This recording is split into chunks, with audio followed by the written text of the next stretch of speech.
Hey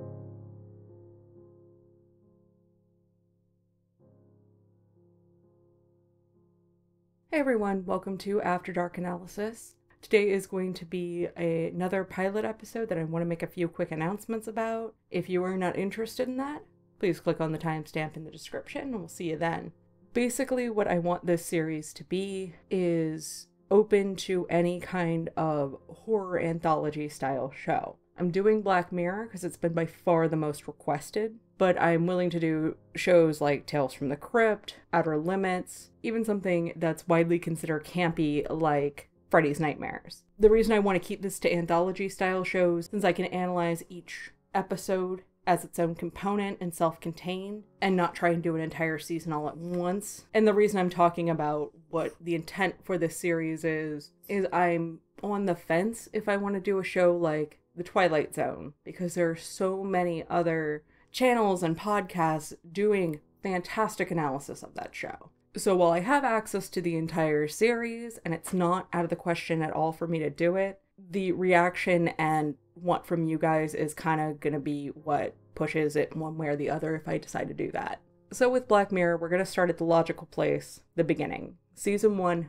Episode 1, National Anthem. This episode revolves around the abduction of a very popular princess named Susanna. She is an activist, she is well liked. She seems like she's a pretty transparent reference to Princess Diana. She is kidnapped and forced to read a statement. Her forehead is cut, she seems distressed. All accounts, this is real. In the statement she is forced to read by her kidnappers, she demands that the Prime Minister have sex with a pig live on TV or she will be killed. The government does their best to remove this video from the internet, but it's the internet, this isn't a creepypasta. It was out for 9 minutes and it's already viral. They put a stipulation on their media to not report on this situation at all. But it starts trending on Twitter to the point where the media can no longer ignore it. Because this does raise a lot of questions among the population of people are looking at Twitter and going, why aren't they talking about this? So there's a completely different type of pressure aside from just journalistic integrity. Eventually one network caves and everybody else follows suit. When the media is kind of vague about it, there's even a scene where an older woman is watching the news going, well, what was the request? What do they want him to do? And there's a kid on a smartphone telling him exactly what they're asking him to do because they know. So they're trying to be vague just for common courtesy and just to be polite, but everybody already knows.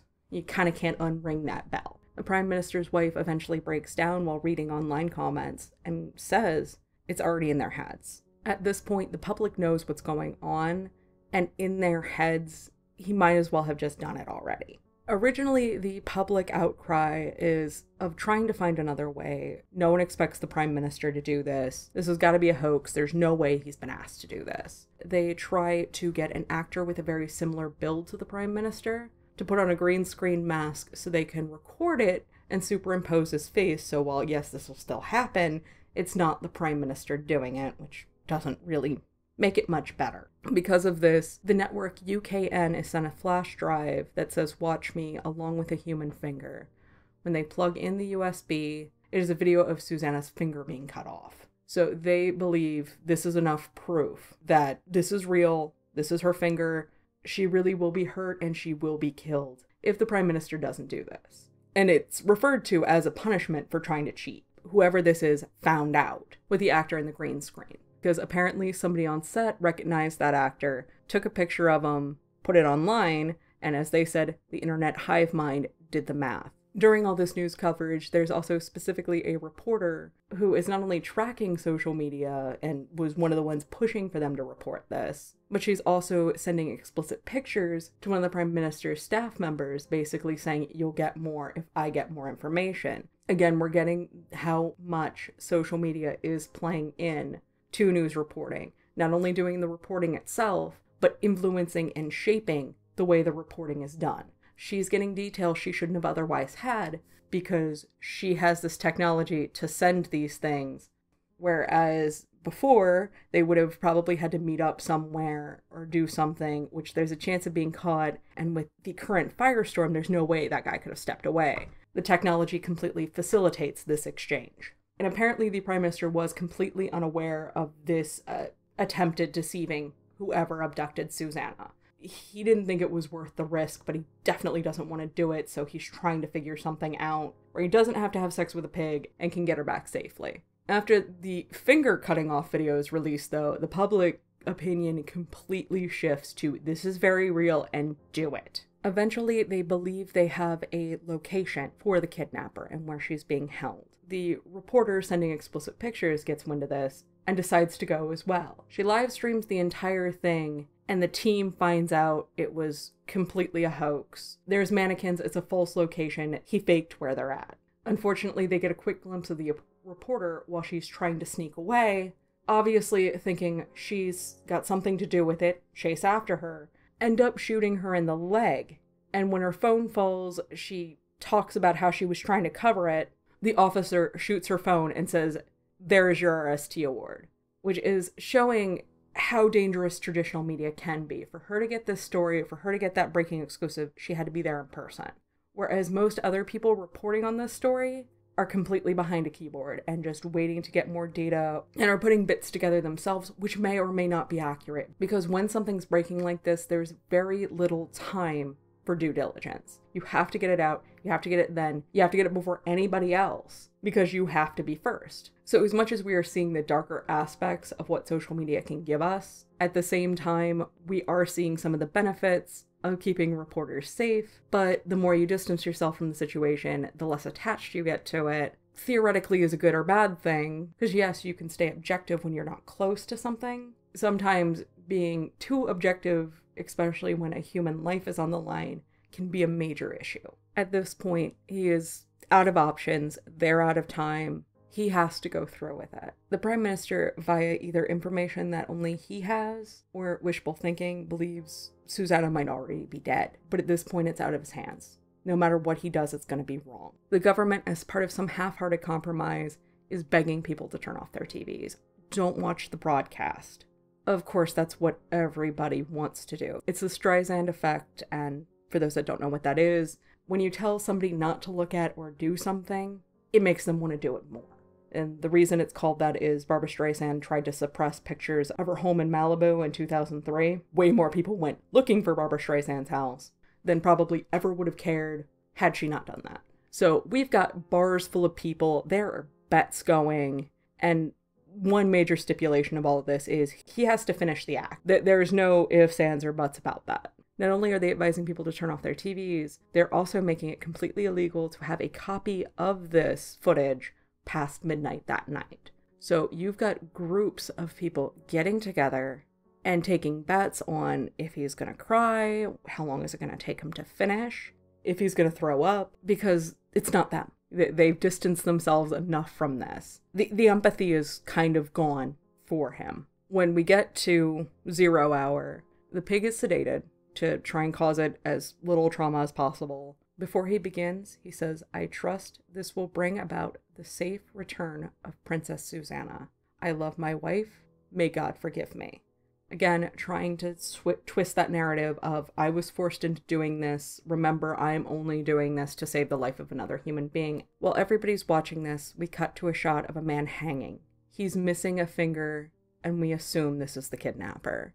Susanna is walking along a completely deserted bridge, disoriented, all fingers intact. They think she was drugged, but otherwise she is okay.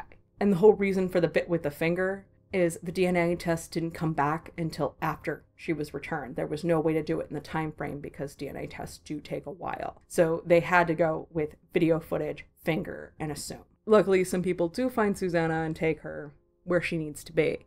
After the Prime Minister concludes, he does cry and he vomits. He had to take something to become erect to begin with, so it's clear he's distraught and disgusted by this.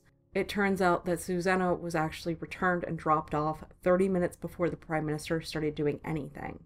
They realized everybody would be watching their screens and wouldn't notice her being returned. They'd still watch it anyway, they'd still go through with it. There was no way it could be communicated enough to be stopped. The Prime Minister immediately demands that be covered up. And I think it's safe to assume Susanna's willing to go along with that cover-up. And with how disoriented she was, it's questionable how much she could even remember about the release. Turns out that the kidnapper was an artist, and this was considered a performance piece. It's being hailed as the first great artwork of the 21st century. We cut to a year later, where the Prime Minister and his wife are giving a speech, and they seem very happy and together. Once it gets behind closed doors, though, it's obvious the marriage is splitting up. They are keeping it together for the public eye only. She's disgusted by what he had to do. He's disgusted by what he had to do. There's no more intimacy between them anymore. It seems like the year had been kind to Susanna, though. She's pregnant, and she's finally kind of willing to come back out in the public eye. It seems like the Prime Minister kind of got the brunt of the damage here, personally and in the court of public opinion. The unique thing about this episode of Black Mirror is most episodes are based out in the not-too-distant future. It's places we could relatively see ourselves being at. This is one of the few that could easily happen in modern day, though. This episode obviously deals with the impact of social media. Not only that, but how quickly it sways the court of public opinion. While the public being fickle and swaying opinion easily is not new. We've seen that ever since media began, ever since things were communicated between people. We see people's attitudes change, sometimes for no apparent reason, sometimes for very good reason. But unlike before, we have supposedly reputable sources giving us information in drips and drabs. Before, it was the nightly news or a newspaper or something like that. Yes, people would gossip amongst themselves and draw their own conclusions, but that rarely reached out of a small group of people. Now that anybody can talk to pretty much anyone, you get people posting things on social media. Sometimes it's valid, and sometimes things are taken as being from a credible source when they're not. While we like to believe facts are facts and they don't change, unfortunately sometimes details do, especially when you're looking at something like a trial.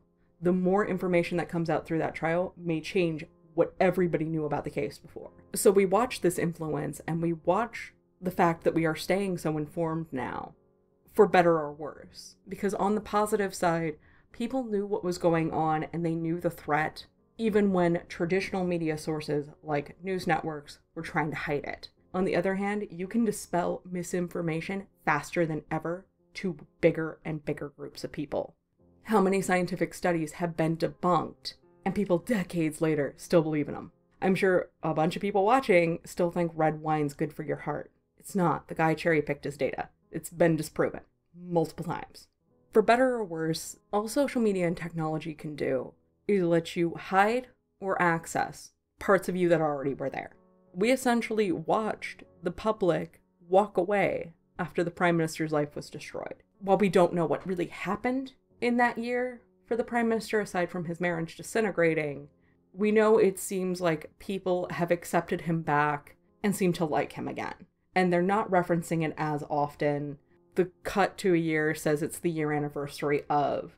So eventually, you think people get over it. They were going to stop talking about it. They were going to stop gossiping about it. They were going to stop watching and sharing it around. Let's not pretend for one moment that them possessing a copy past midnight illegal didn't do anything. No one's going to listen to that. It didn't help. I mean, it might have kept a few law-abiding citizens from recording it on their DVR, but it probably didn't stop it from being put online and sent to places that their government has no control over. The true point of this episode, though, seems to be at the very end. It is revealed that the artist actually had no political motive whatsoever. He did it because he could. He knew how to leverage social media, he knew how to get people talking, and he knew how to manipulate opinion by just putting a few things out there. When you look at it, all the kidnapper did was make a video of Susanna making the demands and make a video of him fake cutting off her finger. Yes, to make that element work, he did have to cut off his own finger, which I'm sure was painful. But in terms of actually guiding the story, he didn't do much. This was all to prove that he could do it, though. There was no statement other than, I can do this, so I'm going to. And this is something that has been discussed in film for quite some time. There's a very famous scene in Salo. And this isn't a spoiler. There are times this image is shown on the front cover, where you see some teenaged and young boys being tortured down in a courtyard. When they zoom back, you realize the shot is being taken through binoculars from these two men looking down at what's going on. They aren't participating. They aren't hurting these boys. They're not physically doing anything to them, but they're sure as hell gonna watch. And that, again, for better or worse, is the culture we've been breeding for decades now, even before the advent of social media. It's that double-edged sword of being aware of what's going on and being sympathetic to the bad things that happen in the world against bad things happen all the time, and we're much more aware of them now. And unfortunately, there is a point where most humans just stop caring and being empathetic towards others. Because to be completely fair to this episode and this series, rarely does it condemn or glorify. It's simply pointing out multiple facets of it. And as convenient and nice as it would be for that to be black and white, like most things, it exists in many shades of gray. And it has plenty of benefits, but there's a trade-off for plenty of problems. So what do you think? Do you think this condemns public opinion influenced by the news and social media? Do you think it stays pretty neutral? Or do you think something totally different? Let me know in the comments below. As always, if you like what you're seeing, please hit like, comment, subscribe. If you don't like what you're seeing, please leave a comment and let me know. Thank you.